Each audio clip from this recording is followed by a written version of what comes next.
코로나19 재확산에 따라 정치권에서는 2차 긴급재난지원금 지급 논의가 한창입니다. 민주당은 당장 재난지원금을 지급하기보다는 추후에 더 큰 종합대책에 포함해서 하반기 경제 충격에 대응한다는 방침인데요. 통합당은 이미 타격이 큰 만큼 추경을 편성해서라도 신속하게 선별적으로 지급에 나서야 한다면서 압박하고 있습니다. 국회에 연결해 보겠습니다. 송재인 기자. 네, 국회입니다. 네. 지금 정부 여당은 2차 재난지원금 지급 여부를 추후 결정하기로 한 거네요.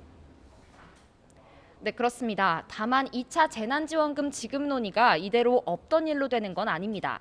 민주당도 코로나19 재확산세에 따른 지원책이 필요하다는데 공감하고 있기 때문인데요.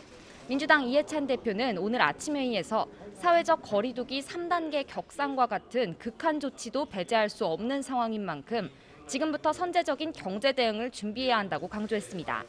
특히 취약계층과 자영업자들의 경우 견디기 어려울 정도의 타격이 있을 수 있다고 설명했는데요. 김태년 원내대표도 자영업자와 소상공인의 피해를 최소화하기 위한 민생대책 마련이 필요하다고 힘을 실었습니다. 상황의 심각성에 대한 공감이 이렇게 큰 만큼 어제 당정청 정례회의에서 내린 재난지원금 추후 판단 결론을 보류 또는 논의 중단으로 보긴 어렵습니다. 그보다는 하반기 경제 충격에 대응하는 더 큰 대책에 재난지원금이 포함될 예정이라고 보는 게 적절합니다. 민주당 핵심 관계자는 YTN과의 통화에서 하반기 경제 위기가 생각보다 더 클 것으로 보이는 만큼 어제 당정청의 결론은 재난지원금을 포함한 좀 더 큰 그림을 그리는 취지라고 설명했습니다.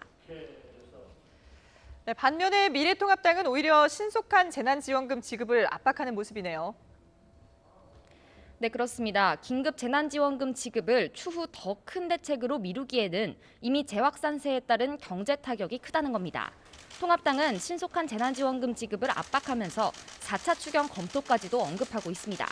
통합당 김종인 비상대책위원장은 오늘 아침 회의에서 코로나 사태로 인한 양극화 심화 사태가 이미 벌어지고 있다고 강조했는데요.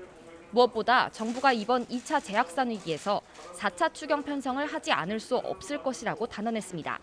그러면서 4차 추경을 통해 긴급 재난지원금을 지급할 때에도 양극화 문제를 염두에 둬야 한다고 설명했는데요. 선별적 지급에 무게를 두는 모습입니다. 통합당 소속 예산결산특별위원회 간사 추경호 의원도 YTN과의 통화에서 우선 추경을 편성해 재난지원금 지급에 나서야 한다고 촉구했습니다. 만약 상황이 갑자기 호전돼 추경 예산을 써야 하는 필요성이 줄어든다면 그땐 불용으로 두면 된다며 위험 상황에 대한 대비는 미리 이뤄져야 한다고 강조했습니다. 지금까지 국회에서 YTN 송재인입니다.